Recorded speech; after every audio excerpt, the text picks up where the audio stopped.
संपूर्ण स्वास्थ्य का यह जो विज्ञान है, ये जो दर्शन है, इस कड़ी के अंदर हम आपको इन सारी बातों को बहुत ही अच्छी तरह से समझा करके बताने वाले हैं, क्योंकि हमने संकल्प लिया है कि आयुर्वेद के इस ज्ञान को आप तक पहुंचाना है, आपको समझाना है, आपको बताना है और आपको आचरण में ढला करके हमको दम लेना है। तो आपको तो आचरण करना ही है, दूसरों को भी आपको बताना है।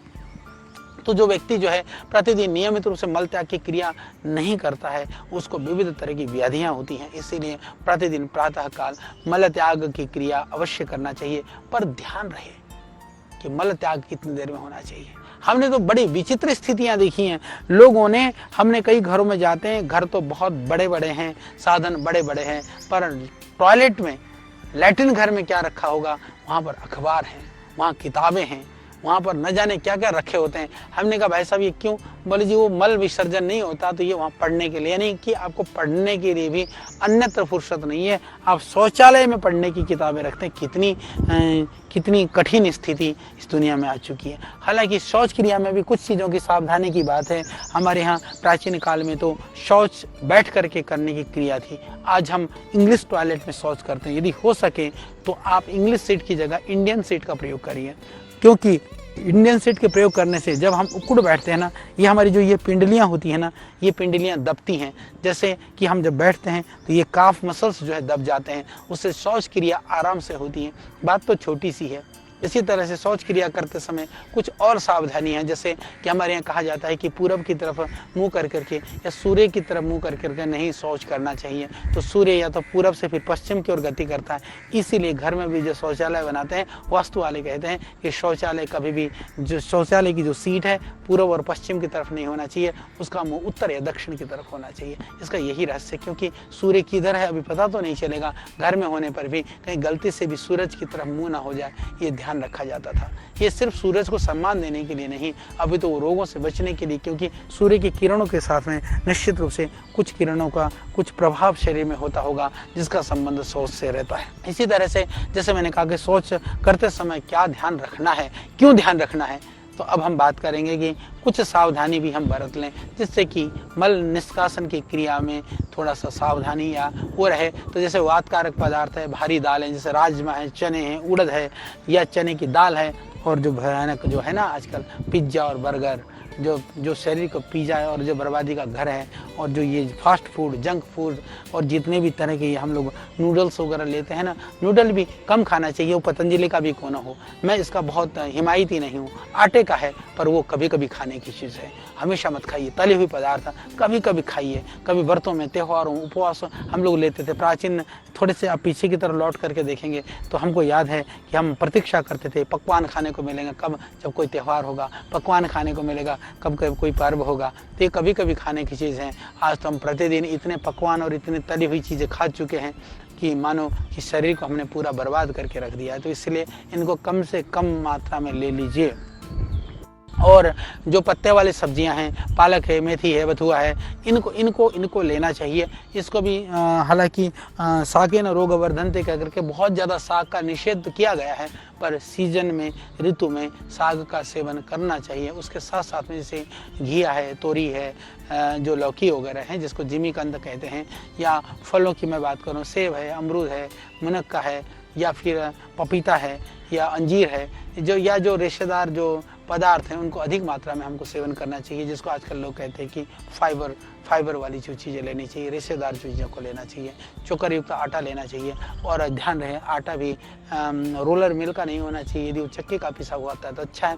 और मैं आपको बता देना चाहता हूँ, इसीलिए हमने संकल्प लिया था, हमने श्रद्धेय स्वामी जी को कहा कि महाराज जी यदि हम आटा बेचेंगे तो हम आटा रोलर मिल से नहीं बना के देंगे, हम चक्की से बना के देंगे। और हमको खुशी है कि हिंदुस्तान का सबसे बड़ा, सबसे पहला जो चक्की जो आटा है वो पतंजलि ने लगाया था, और आज चक्की आटा लगभग बहुत लोगों ने लगा दिया, और सब लोग फ्रेश आटा, चक्की आटा की बात करते हैं। यह भी एक पतंजलि का कंट्री के लिए कंट्रीब्यूशन है।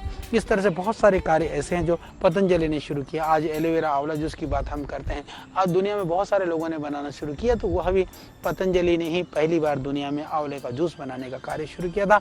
एलोवेरा भी बड़े स्तर पर पहले विदेशों से आता था, पतंजलि ने उसको राष्ट्रीय स्तर पर एलोवेरा उगाने का, एलोवेरा जूस बनाने का कार्य शुरू किया, जिसकी वजह से आज लाखों किसान भाई बहनों को रोजगार मिलता है। क्योंकि ये संबंधित बात है, इसलिए उस बात को मैं बता रहा हूँ कि हम यदि आपको बात बता रहे हैं तो इसमें ये आपके हित के लिए बता रहे हैं, क्योंकि हित के लिए प्रयास करना हम सबका कार्य होना चाहिए। वो मेरा कार्य नहीं, वो हम सबका है, आपका भी है। तो इसलिए यह प्रयास है कि इन विषयों को लेकर के हम आपको अच्छी तरह से जागरूक करें, आपको अच्छी बातें बताएं। तो मल त्याग के लिए समय पर यानी कि कभी कभी यदि सुबह लैट्रिन की इच्छा नहीं भी हो रही है तो ऐसी आदत डालिए कि सुबह जो है एक बार उठ करके पानी पी करके टहल घूम करके आप शौचालय में जरूर जाइए। फिर धीरे धीरे आदत को समय के लिए लाइए। कब्ज है या दूसरे पेट की जो बीमारियां हैं स्थायी रूप से जो उसको दूर करना है तो बाद में आप प्रतिदिन प्राणायाम करिए, योगाभ्यास करिए, सूर्य नमस्कार के अभ्यास करिए और शंख प्रक्षालन के अभ्यास करिए। रात को आप त्रिफला चूर्ण ले लीजिए, पंचसकार ले लीजिए, दिव्य चूर्ण ले लीजिए, उदरकल्प चूर्ण ले लीजिए, विविध तरह के हरड़ का पाउडर ले लीजिए, कुछ भी ले लीजिए, पर ध्यान रहे, प्रयास कीजिए कि सुबह आपका पेट साफ जरूर रहे। और जिनको कोलाइटिस है, एमोबाइसिस है, क्योंकि कई लोग ये कहेंगे कि आचार्य जी आपने तो कब्ज की तरफ टारगेट करके सारे बातें कही। मैं बताना चाहता हूँ जिनको दस्त लगते हो, जिनको बार बार लैट्रिन होती हो, उनको भी रात्रि को वो गंगाधर चूर्ण ले लें, बिलवादी चूर्ण ले लें, जिससे कि बार बार लैट्रिन न जाना पड़े। वो कुर्जारिष्ट पी लें, जिससे उनका मल बंध जाए, समय पर आने लगे। पर ऐसा ना हो कि सुबह तो मल नहीं आता, फिर दिन भर आप छेड़ते फिरते हो, वो भी ठीक नहीं है। तो इसलिए सुबह लैट्रिन होना जरूरी है। सुबह लैट्रिन होने के लिए रात को मल को बांधने वाली चीज ले लेंगे तो सुबह फिर आपको जो दस्त लगते हैं उनको सुबह ही मल साफ हो जाएगा। तो ये बात हो गई मल विसर्जन की क्रिया। इसको कितनी ही व्याख्या करी जा सकती है, कितनी तरह से बताई जा सकती है, शायद जितना मैंने बताया शायद ये इतना पर्याप्त रहा होगा। अब हम इसके बाद आगे की तरफ बढ़ते हैं। आगे में हमने उठा, सुबह उठ करके हमने पानी पिया, कुल्ला किया, हमने शौच क्रिया करी। शौच करने के बाद में दूसरा काम आता है दांतों या दांत साफ करना। दांत साफ करने के लिए मल पश्चात के बाद में आयुर्वेद के अंदर में दंत धावन का विधान है। दंत धावन के लिए प्राचीन काल में यदि आप देखेंगे कि प्राचीन काल में दंत धावन कैसे करते थे, दांतों को कैसे साफ करते थे, दांतों को साफ करने की जो प्राचीन काल की जो परंपरा है उसके अंदर में कहा कटु तिक्त कषाय। हमने रसों के विषय में बात की, आपको मैंने बताया कि षड रस होते हैं। षड रस में से जो है वो मधुर, अम्ल और लवण, ये तीन रसों को दांतों के लिए या इस तरह के लिए इनका निषेध है। तो हम मधुर, अम्ल और लवण जो रस को छोड़ करके जो कटु, तिक्त और कषाय, ये तीन रस वाले जो वृक्ष हैं, उन वृक्षों की जो अंगुली जितनी मोटी, यानी इतनी मोटी लगभग 6 इंची यानी कि एक बिलात लगभग लंबी लेकर के सीधी हो और छिलके वाली हो, कोई भी इस तरह के छिलके वाली लकड़ी को, ताजी शाखा को लेकर के आगे के भाग को लगभग 1-2 इंच को, यानी कि लगभग इतनी को उसको चबा चबा करके उसको कूर्ची बनाया जाए। कूर्ची का मतलब होता है जिसे ब्रश बना करके उसको धीरे धीरे दांत को साफ करने का विधान है। तो इससे जो है दांत आज भी आप देखेंगे जिसको दातून बोलते हैं ना, दातून वास्तव में एक अद्भुत चीज है। और इन विदेशी कंपनियों ने, ये मल्टीनेशनल्स ने हमारी ये परंपरा छुड़ा दी। हमको ऐसा बताया गया कि दातून करने वाले तो अनपढ़ हैं, दातून करने वाले तो मूर्ख हैं, ये तो प्राचीन परंपरावादी लोग हैं। वस्तुतः ये बहुत गलत हुआ है। दातून बहुत ही लाभकारी चीज़ है और इसका प्रमाण देखना चाहें यदि मेरी तो इच्छा है कि हम इसके ऊपर भी और गहन रिसर्च करें। आज भी जो गांव में हमारे दादा हैं, हमारे बाबा हैं, गांव में जो बुजुर्ग लोग हैं, आज भी जा कर के देखिए उनके सारे के सारे दांत और जाड़ ज्यों के त्यों स्वस्थ मिलेंगे।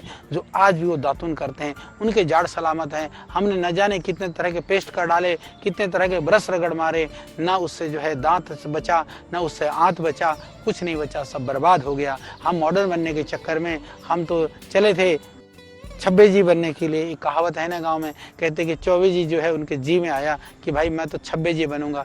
गए, जाते जाते ऐसी जगह पर पहुंच गए कि यहाँ सारे मूर्ख थे, अज्ञानी थे। तो 4 वेद तो उनको पहले से आता था, वो और वेदों के ज्ञान के लिए गए थे। उन्होंने कहा था मैं 24 हूँ, मैं 4 वेदों का जानने वाला हूँ, चतुर्वेदी हूँ, मैं अब 26 बनूंगा, यानी कि मैं बाकी शास्त्र को भी पढ़ूंगा। पर गए, मूर्खों के चक्कर में फंस गए। तो जो जानते थे भी भूल करके आ गए। बोले 24 जी गए तो थे, 26 जी बनने के लिए वो 2 जी बन करके लौटे। कहीं हमारी स्थिति ऐसी ना हो जाए कि एक और कहानी हम कहते हैं कि बुढ़िया भागी तो सही, लूट पीट करके भागी। ये कहानी बड़ी रोचक है कि बोले एक माँ कहीं जंगल को जा रही थी, कुछ लोग रास्ते में मिल गए, माता को कहा कि माँ उस रास्ते से मत जा, उधर चोर डाकू बैठे हुए तेरे को लूट लेंगे, तेरे को बर्बाद कर लेंगे, तेरा सामान छीन लेंगे। पर उस माँ को समझ में नहीं आई बात। उन्हें सोचा कि यही बदमाश होंगे इसलिए मेरे को बहका रहे हैं, तो उन्होंने माना नहीं। उन्होंने कहा माँ तू हमारे साथ चल, हम इधर रास्ते से जा रहे हैं। उन्होंने कहा नहीं बेटा मैं तो इसी रास्ते से जाऊँगी। तो वो गई। जाने के बाद में जब वो यात्री लोग अपने रास्ते से आगे मिले तो दिखाई दिया कि वो माँ ताव जो है भागती हुई जा रही, बुढ़िया बुरी ताकत लगा के दौड़ रही है। तो उन्होंने पूछा, बोले माँ अब क्यों दौड़ रही है? बोला बेटा मुझे तो लूट लिया, मुझे तो सब खसोट लिया, मेरा सामान तो सब छीन लिया, मेरा तो बर्बाद हो गया। तो उन लोगों ने कहा, बोले बुढ़िया भागी तो सही पर लूट पीट करके भागी। यदि पहले उनके साथ ही हो लेती, उनके साथ ही भाग लेती तो फिर लूट पीट के ना भागना पड़ता। यदि हम अपनी संस्कृति को, अपनी परंपराओं का हम पहले से साथ देते, उन परंपराओं को मानते, उन ऋषियों की बात से हम विमुख ना होते, तो आज यह दिन हमको ना देखना पड़ता। ये दुर्दिन देखने के लिए भी ये कहीं ना कहीं हमारी मूर्खता की वजह से, हमने जो अज्ञानियों को ज्ञानी समझा, जो हमारा प्राचीन ज्ञान विज्ञान था उसकी महत्ता को हमने नहीं जाना। इसलिए समय रहते हम लौट करके आए। तो ये दातुन की जो बात थी, इसी बात पर मैं इसलिए जोड़ रहा हूँ। तो दातून से दांत साफ करना ये बहुत ही वैज्ञानिक विधा है। क्योंकि आप ध्यान रखिएगा, जब हम ब्रश से दांत साफ करते हैं ना, ब्रश से दांत साफ करने के बाद दांत साफ हो ना हो, पर उसके ब्रश के अंदर जो मुंह के हमारे बहुत सारे बैक्टीरिया हैं उस ब्रश में रह जाते हैं। फिर दूसरे दिन हम उसी ब्रश को उठा करके, क्योंकि बहुत कम होता है कि उस ब्रश को कोई गर्म पानी से धोता हो फिर ब्रश करता हो, हम जल्दीबाजी में होते हैं, ब्रश टंगा रहता है। कई बार तो ऐसी गंदी जगह पर ब्रश टांग करके रखते हैं, साबुनदानी भी वही है, साबुन भी वही है, बाकी कबाड़ा भी वही बाथरूम का, सब ब्रश भी वहीं पड़ा है, फिर उठाया ढूंढा और दे धनाधन ब्रश कर लेते हैं। इससे तो और भी जो बैक्टीरिया और पेट में चला जाता है। तो और केमिकल वाला जो हम दातुन करते हैं तो कहीं ना कहीं ज्ञात अज्ञात रूप में वो केमिकल पेट में चला जाता है, वो बहुत ही हानिकारक है। जब हम दातुन करते हैं ना, ध्यान रहे वो फ्रेश होता है। वो कुची जो ब्रश हमारी नई कुची होती है यार, कितना बढ़िया है। उस कुची से आप धीरे धीरे आराम से करिए। और लोगों ने कह दिया कि हाँ ब्रश करने से, दातुन करने से मसूड़े छिल जाते हैं। अरे मेरे भाई दादा के बाबा के तो छिले नहीं, बाकी हमारे कैसे छिलेंगे? ये भ्रम है, ये एक षड्यंत्र है, बहुत बड़ा षड्यंत्र है। इसके ऊपर रिसर्च भी होना चाहिए और इन षड्यंत्रों का पर्दाफाश आप और हम सबको मिलकर करना चाहिए। अच्छा आप बताइए, यदि हम इसकी चर्चा कर रहे हैं, इसकी हम एक तरह से हम एडवोकेसी कर रहे हैं, तो हम क्यों कर रहे हैं? यदि आप ब्रश करेंगे, नहीं करेंगे, ब्रश करेंगे तो पतंजलि का ब्रश यूज करेंगे, मुझको पता है। आप पेस्ट करेंगे तो दंतकांति आपके लिए है, हमको पता है। पर हम कहते हैं कि नहीं, आप ब्रश और दंतकांति से भी बच करके यदि हो सके तो आप दातुन करिए। पहली प्राथमिकता आप दातुन को दे दीजिए, क्योंकि जब कुची साफ करेंगे, फ्रेश कुची, हर रोज नया ब्रश आपको मिलेगा और उसमें से जब चबाएंगे जो सलाइवा निकलेगा पेट में चला जाएगा, वो आपके पेट के रोगों को भी दूर करेगा, गले के जो बीमारियां हैं उसका भी शमन करेगा। तो बैक्टीरिया के शमन के लिए, गले के रोगों के शमन के लिए, इसके लिए दातुन करने का विधान शास्त्रों में किया गया। तो इसीलिए दातुन की बहुत महत्ता है। सुबह उठते उठते आपको पता भी नहीं आप औषधि का ग्रहण कर चुके होते हैं, और दुर्भाग्य से आज पता भी नहीं, सुबह उठते उठते आप बहुत सारे केमिकल और जहरीली चीज़ अपने पेट में भर चुके होते हैं। तो यहाँ से रोगों की शुरुआत होती है। जहाँ से पहले रोगों की समाप्ति होती थी प्राचीन काल में, वहीं से हम रोगों का प्रारंभ कर रहे होते हैं। कितना खतरनाक है, तो सावधान हो जाइए। तो मैं आपको यही बताना चाह रहा हूँ कि रोग शमन की दृष्टि से हमारे यहाँ शास्त्रों में पहले से आयुर्वेद में बबूल है, करंज है, मालती है, असन का पेड़ है, नीम है, अपमार्ग है, इस तरह के गुण वाले रस वाले वृक्षों की टहनियों का प्रयोग प्राचीन काल से ही विधान किया गया। ये बहुत ज़रूरी है। नीम के पेड़ लगभग भारतवर्ष के हर क्षेत्र में पाए जाते हैं, कुछ पहाड़ी क्षेत्र को छोड़ करके। नॉर्थ ईस्ट में कुछ एरिया में जहाँ बांस ज़्यादा होता है, बांस में भी कई प्रजातियाँ होती हैं, उसकी थोड़ी सी सॉफ्ट वाली जो वो भी लेकर के टहनी से भी कई लोग करते हैं। करंज थोड़ी कड़वी होती है, सब जगह पाई जाती है। हरियाणा वगैरह में हमने देखा, हरियाणा राजस्थान में बबूल बहुत होता है, वहाँ तो नीम भी बहुत होता है, तो बबूल का दातुन वहाँ पर लोग करते हैं। हम लोगों ने भी गुरुकुल में थे तो हमने बहुत बबूल का दातुन किया।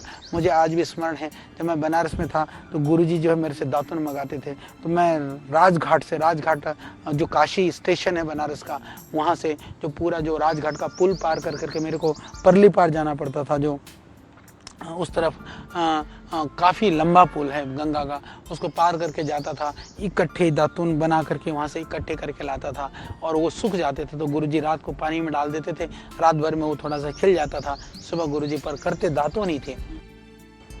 तो उस समय तो हमको लगता था कि गुरुजी ऐसा क्यों करते हैं, इतना ब्रश मिल जाता है, टूथपेस्ट भी मिल जाता है। मुझको लगता था कि मेरे को परेशान करने के लिए या अपने पैसे बचाने के लिए कहीं हमको परली पार गंगा जी के परली पार भेज देते हैं। पर अब बात समझ में आने लगी, पैसे बचाने की कहानी भी नहीं थी, हमको परेशान करने वाली बात भी नहीं थी, वो दांतों की रक्षा की बात थी, आयुर्वेद की परंपरा को समझने वाली बात थी। तो आज भी गुरुजी के दांत बहुत अच्छे हैं, आयु काफ़ी है फिर भी। तो इसी तरह से हमने देखा है, मैं जानता हूँ हमारे यहाँ एक पूज्य स्वामी जी हैं, स्वामी अपरोक्षानंद जी, अभी उनकी माता जी का शरीर शांत हुए कुछ वर्ष हुआ, वो 100 साल के आसपास थी, उनके सारे दांत थे, पर वो माता क्या करती थी कि सिर्फ और सिर्फ एक ही दातुन करती थी, वो अपमार्ग का दातुन करती थी। वो मध्य प्रदेश में छत्तीसगढ़ में अभी पड़ता है, बिलासपुर के वो रहने वाले थे। बिलासपुर के उस क्षेत्र में कोरवा, दर्री, अकलतरा, बिलासपुर उस एरिया में हमने बहुत भ्रमण किया और हमने देखा उस एरिया में ज़्यादातर लोगों की जो परंपरा में अपमार्ग का दातुन बहुत करते हैं। वो लोग सीजन में अपमार्ग की जड़ का करते हैं, सीजन नहीं होता तो ऊपर की जो थोड़ी मोटी मोटी डंठल को तोड़ करके रखते हैं, उसको बांध करके रखा जाता है और उसको वही रात को पानी में भिगो देते हैं, सुबह सुबह उसका ब्रश करते रहते हैं, तो उसके दांतों से दांत बहुत मजबूत रहता है। अपमार्गों को एक अद्भुत माना गया है और कितना भी पेड़ में अपमार्ग को तो इतना माना गया कि रसायन माना गया है, अपमार्ग को ऐसा माना गया है कि उससे दिव्य दृष्टि मिलती है, यानी दातुन करने से दृष्टि भी दिव्य हो जाती है। सही बात है, दातुन से आपकी दांत ही ठीक नहीं होते हैं, उससे आपका मुंह भी ठीक होता है, आपका गला भी ठीक रहता है, आपकी आंतें भी ठीक रहती हैं और आपकी आंखें भी ठीक रहती हैं। तो ये विविध रोगों के शमन के लिए भी दातुन के द्वारा हम लाभ ले सकते हैं। इसलिए मेरा निवेदन है, हो सके तो दातुन का प्रयोग जरूर करिए। तो इसलिए क्योंकि दातुन को भी जैसे आराम आराम से, जैसे ब्रश के लिए कहा जाता है कि ऊपर नीचे रगड़ो, तो ब्रश को भी आराम आराम से, कि अगर लोग करते हैं ऐसे इधर रगड़ा, ऐसे नहीं, थोड़ा ऊपर से आराम आराम से, और मसूड़ों को भी नुकसान ना पहुंचे उस तरह से आराम आराम से कर लेना चाहिए। और यदि आपको दातुन की उपलब्धता नहीं है तो सेकेंडरी हम क्या करें, फिर आप मंजन को प्रश्रय दे दीजिए। मंजन के लिए यदि आप मंजन को करते हैं उंगली से तो बहुत बेहतरीन है, और आपको थोड़ा आलस से लगता है तो आप ब्रश से भी मंजन कर सकते हैं। तो जड़ी बूटियों से निर्मित जो दंत मंजन है, चाहे वो दिव्य मंजन है, चाहे वो पतंजलि मंजन है, या कोई अच्छा मंजन हो, किसी भी तरह का बना हुआ, या तो जैसे कुछ भी ना हो तो जैसे हमने कहा हल्दी, सेंधा नमक और सरसों का तेल मिला करके भी आप जो है वो मंजन कर सकते हैं। तो ये अद्भुत है, तो आप इस तरह से प्रयोग कर सकते हैं। और ब्रश के लिए मेरा निवेदन है कि ब्रश के लिए हो सके तो आप ब्रश को गर्म पानी से धो करके ही प्रतिदिन आप प्रयोग करिए, जिससे कि उसके अंदर जो आपके ही बैक्टीरिया वो आपके लिए खतरनाक होते हैं। कभी कभी जो है ना बैक्टीरिया जब तक मुंह में है वो उतने खतरनाक नहीं होते हैं, जब तक वो फिर अन्यत्र पेट में चले जाते हैं तो बहुत ही खतरनाक होते हैं। तो इस तरह से दांत साफ करने के बाद में जीभ का साफ करना, जीभ साफ करने के लिए जब ये करते हैं ना, दातुन करते हैं, तो जीभ साफ करने के लिए जीभिया अलग से आवश्यकता नहीं पड़ती है। क्यों? क्योंकि पहले उसी का ब्रश बना लिया, दांत साफ कर लिया, फिर उसको फाड़ लिया, 2 फाड़ करा, फिर उसको मोड़ा, फिर वो जीभिया का काम भी उसी से हो जाता है। तो कितना अद्भुत काम था। फ्रेश जीभिया, फ्रेश ब्रश, हर रोज नया ब्रश, हर रोज नई जीभी, इससे बढ़िया और कुछ नहीं हो सकता। तो यदि आप ब्रश करते हैं तो उसके बाद में भी जरूर आप जीवा साफ करने के लिए जीवा का भी प्रयोग करें, इससे दांत और मुंह का दुर्गंध साफ हो जाता है। तो पहला प्रश्रय हमको देना है दातुन को, दूसरा प्रश्रय देना है दंत मंजन को, तीसरा प्रश्रय देना है जड़ी बूटी युक्त टूथपेस्ट को। जब हमने टूथपेस्ट बनाया दंत कांति, में आपको बताना चाहता हूँ, हमने कभी सोचा नहीं था कि दंत कांति इतना फेमस हो जाएगा, या लोग इतना इसको एक्सेप्ट कर लेंगे, या इतना गुणकारी होगा। एक ही बात थी, जब हम दंत मंजन ही बनाते थे, बहुत लोग हमारे पास आते थे, वो कहते थे गुरुजी हम तो मंजन कर लेते हैं, पर हमारे बच्चे जो है ना वो मंजन नहीं करते हैं, वो पेस्ट मांगते हैं, आप कोई ऐसा पेस्ट बना लो। फिर मैंने पूज्य स्वामी जी को कहा, मैंने कहा महाराज जी ऐसा करते हैं कि इसी मंजन को कैसे पेस्ट में कन्वर्ट करें, इसका मैकेनिज्म लगाते हैं। तो हम लोगों ने बेस मटेरियल के लिए जो पेस्ट बनाने के लिए ज़रूरी होता है वो किया, उन सारी जड़ी बूटियों का एक्सट्रैक्ट किया, जिससे कि क्योंकि मंजन तो थोड़ा मोटा होता है, तो जिससे कि उसका मोटे मोटे चूर्ण ना रहे, तो उसको पेस्ट बनाने के लिए ऐसा कर करके फार्मूला बनाया।